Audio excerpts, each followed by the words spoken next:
Hello and welcome to my upstairs music room where you can see various CDs and records which are more or less threatening to take over the place. They're all over the house. They seem to breed at night. They're in cupboards, bookcases, all over the place. I wish I had them all in one spot, but what can you do? This is just the nature of records. They breed, at least that's my story, and I'm sticking to it. Anyway, today, the first of a series of videos, which I'm titling 5 records or indeed CDs of music that's off the beaten track.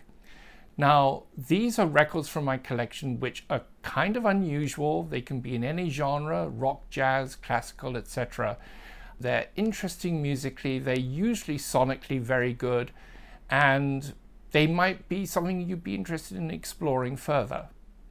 So I'm going to start with one of my absolute favorite jazz records, and it comes from 1975, and it's this one, an English jazz artist called Neil Ardley, and this record is called Kaleidoscope of Rainbows.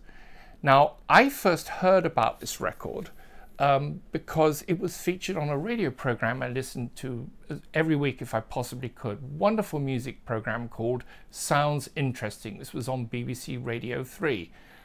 Interestingly, because Radio 3 was traditionally classical music, but this program, which was hosted by one of the top music journalists of the time, Derek Jewell, he would feature rock, jazz, anything really that he thought sounded interesting.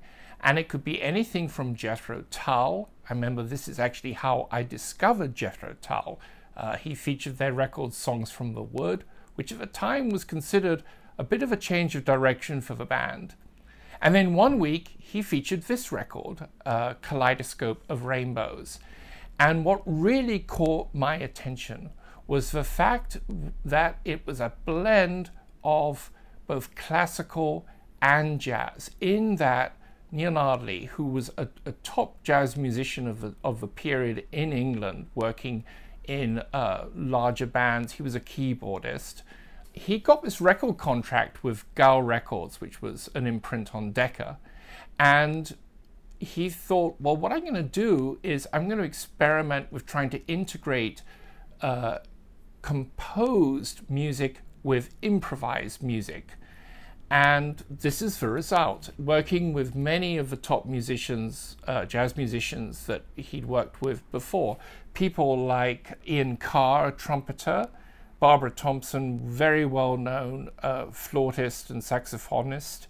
Interestingly, the cello part is played by Paul Buckmaster, who many of you will be familiar with because he did a lot of arrangements and played on rock records of the period, in particular Elton John. So anyway, this record is a combination of composed music and improvisation. It also integrates synthesizers, and it works beautifully. I just love this record.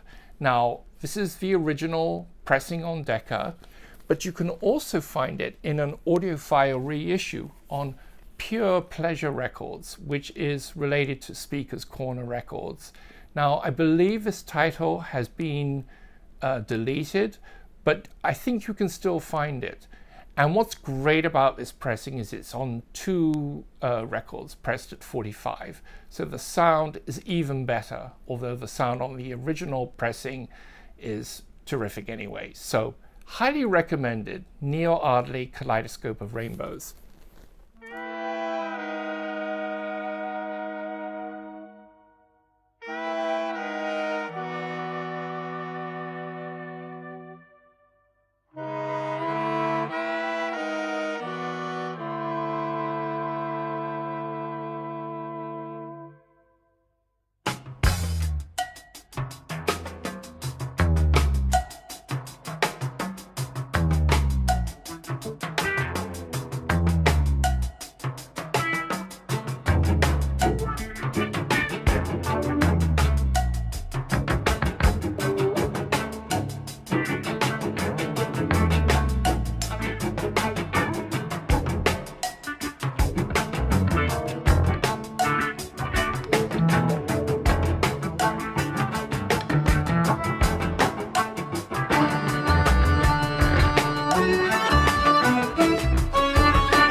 Next, a record I also discovered through the Sounds Interesting radio program.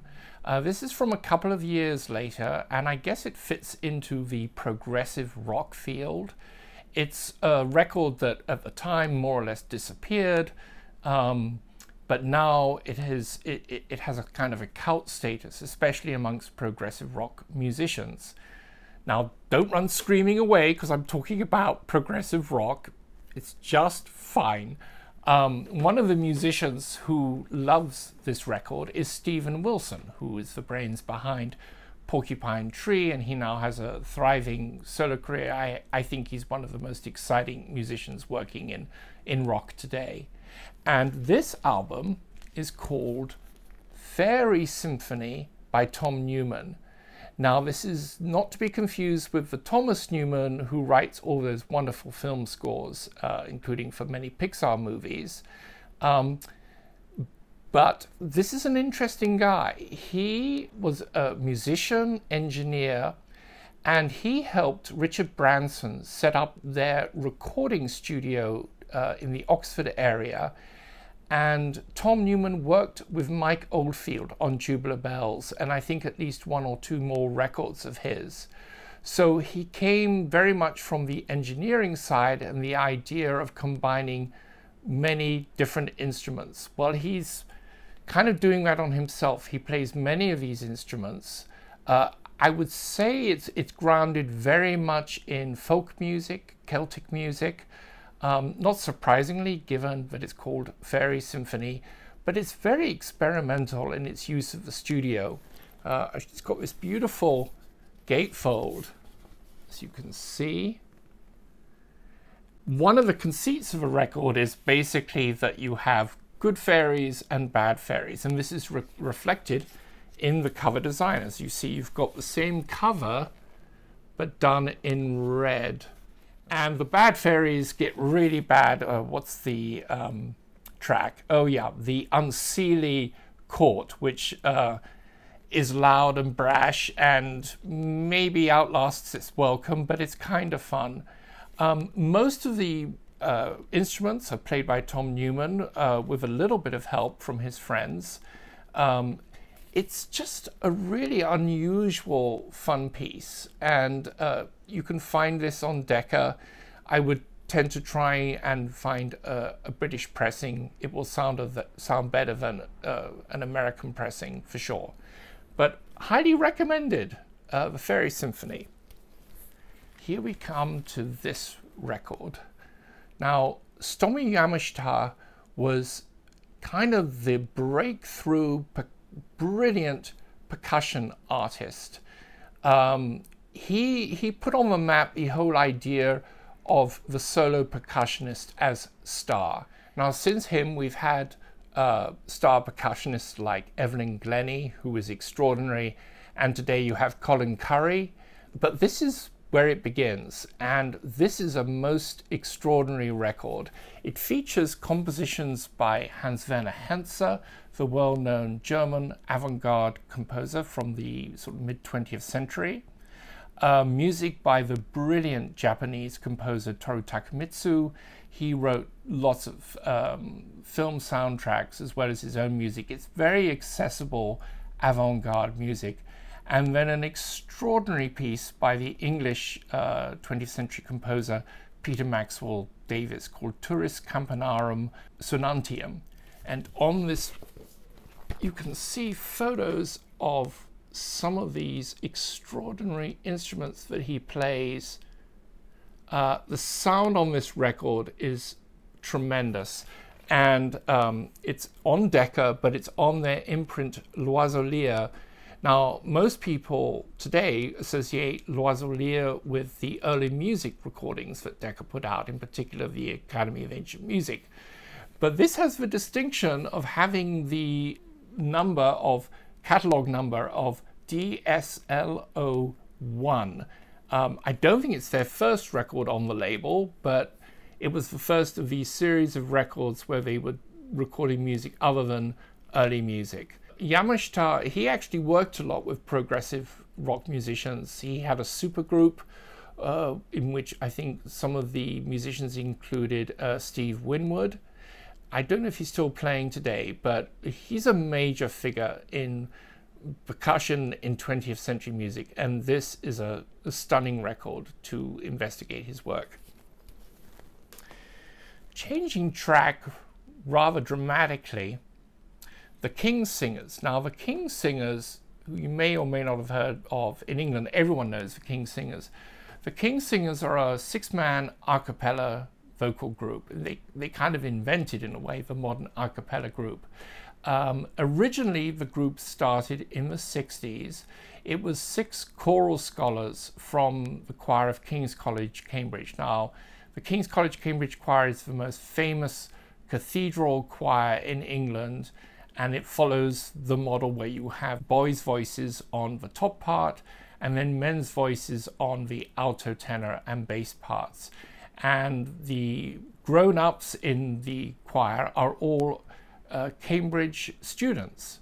And so this group of students decided to start their own group, the King's Singers. And they've had enormous success. And over the years, obviously, the singers have rotated and there are new singers. Back at this time, which this record I'm going to show you is from the mid-70s, they were mainly known for making records of things like madrigals, any kind of earlier music which could be easily sung by a 6-voice group. But they also did a lot of popular music. They did arrangements of traditional songs, and then they started doing a range of records where popular pop songs, jazz songs, etc. would be arranged for them, sometimes with a band or orchestra. They're great fun. But this record is rather unusual. This is called Contemporary Collection. Now, this is from a special imprint of EMI Records, which started around this time. And all these records that are issued like this, they have this very distinctive stripe design on the records. And these were dedicated to modern composers or very off the beaten track repertoire. And this record consists of pieces which were all commissioned by the King's Singers from modern composers. And you've got a nice gatefold which gives you the lyrics of the songs and then an essay by the composers about their works. And you've got here a delightful setting of the story of the Musicians of Bremen by Malcolm Williamson, Winter Afternoons by Peter Dickinson, which is words by Emily Dickinson, Ekloga 8, which is by the Polish avant-garde composer Penderecki. You've got The House of Sleep, which is set to words from Ovid's Metamorphoses. Very, very atmospheric. That's by Richard Rodney Bennett. And my favorite on here is a piece called Timepiece by Paul Patterson, which basically retells the story of the fall of Adam and Eve, but it's all related to the serpent giving them a clock. And so we start trying to tell the time, and that's kind of the beginning of the end. It's a really delightful piece. And if I can find a link to it online, to a YouTube or something, I'll put the link below, as I will with some of these other ones. But this is a delightful record. And if you're a fan of that unaccompanied singing, these guys are the best versions of that ever, and you're interested in unusual repertoire, this is a really fun record. My final pick today is a record I doubt any of you have heard of. I'd be so surprised, but it is so much fun. In the mid-70s in London, there opened a show in the West End called the Black Mikado, and it was a huge hit. And I went to see it with my parents, and it was so much fun. And yes, you're right, it is based on Gilbert and Sullivan's, probably their most popular operetta, The Mikado. But the action is transplanted from Japan to a Caribbean island. The entire cast is black, except for the very pompous English dignitary, the sort of representative of colonialism. They have a lovely time sending him up. He was played by a well-known British comic actor of the time called Michael Dennison. Anyway, the music is rearranged for a small band, and it's suffused with reggae, soul, rock, funk. And in fact, you can see the band here. They did such a great job. And this is the soundtrack album. I'm going to pick out a couple of numbers just because they are really special. And at the below, I'm going to put a link to a YouTube video where someone has thankfully put up this soundtrack taken off the record. This has never been issued on CD to my knowledge. So one of the early showstoppers in the show is when the three girls come in and sing Three Little Maids from School Are We.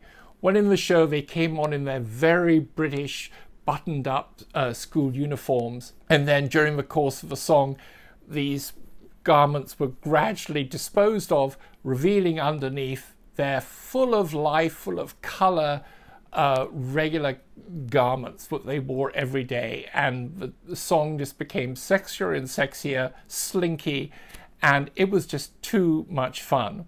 The other showstopper was it's a kind of core ballad in the operetta called Titwillow. Here it's sung by Derek Griffiths, who was a very well-known actor and performer on children's television, and he just knocks this dead. I mean, it's a superb performance, and it's caught on the record like that. Just sensational. And then the show rounded off with this great number where the jilted lover, basically the hero, he's supposed to be marrying this girl, but he jilts her for true love, and this jilted girl comes forward and has this number called Alone and Yet Alive. The character's Katisha. And oh my God, I remember it so vividly in the theater. I mean, she just took over the stage, belting this thing out. It may be a lament, but my God, it raises the rafters. That is tremendous. Anyway, this is such a fun record, a wonderful way for me to remember the show, but I also think it stands on its own if you haven't seen the show. Anyway, the Black Mikado. So that's it for today. I hope that you will investigate maybe one or two of these records. Again, thank you so much for watching. Give me a like or subscribe, as they like us to say. And until next time, I hope you are all having lots of great, happy listening. Many thanks. Good night.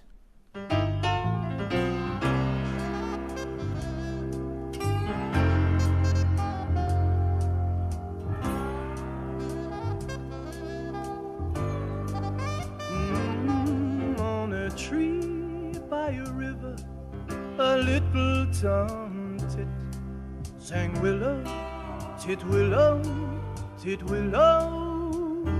And I said, to him, Dickie Bird, why do you sit singing willow, titwillow, titwillow? Is it weakness of intellect, birdie, I cried, or a rather tough worm in your little inside? With a shake of his poor little head, he replied, oh, willow, titwillow, titwillow. Well, he slapped at his chest as he sat on that bough, singing willow, titwillow, titwillow. And the cold perspiration bespangled his brow, singing willow, titwillow, titwillow. Well, he sobbed and he sighed, and a gurgle he gave, and then he plunged himself into the billowy wave, and an echo arose from the suicide's grave. Oh, titwillow, titwillow.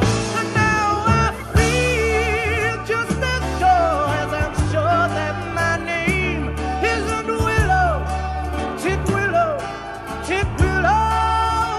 For that was blighted affection that made him exclaim, oh, willow, titwillow, titwillow.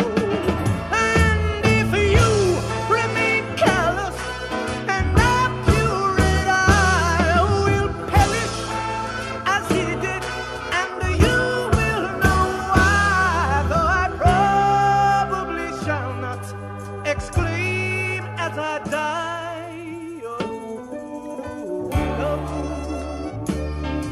titwillow, titwillow.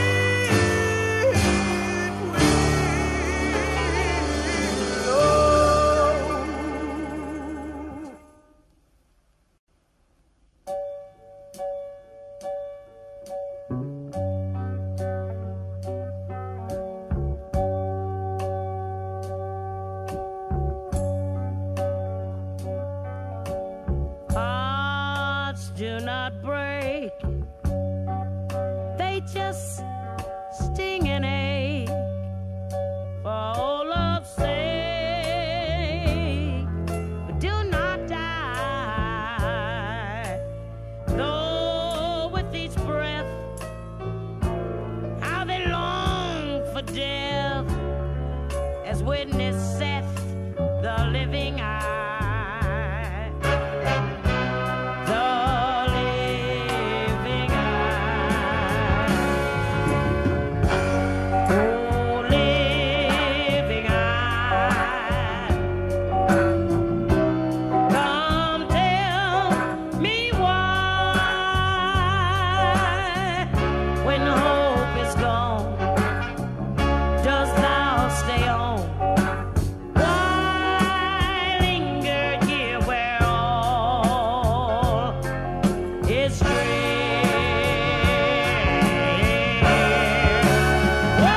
Oh, living eye, come on now and tell me why, when hope is gone, does thou stay on? May not a cheated maid undie, may not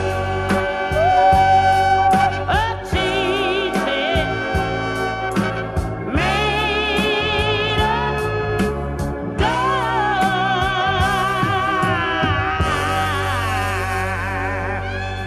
alone and yet alive. Ow! Sepulchre, my soul is still my body's prisoner. Remote the peace that death alone can give, my doom to wait. Why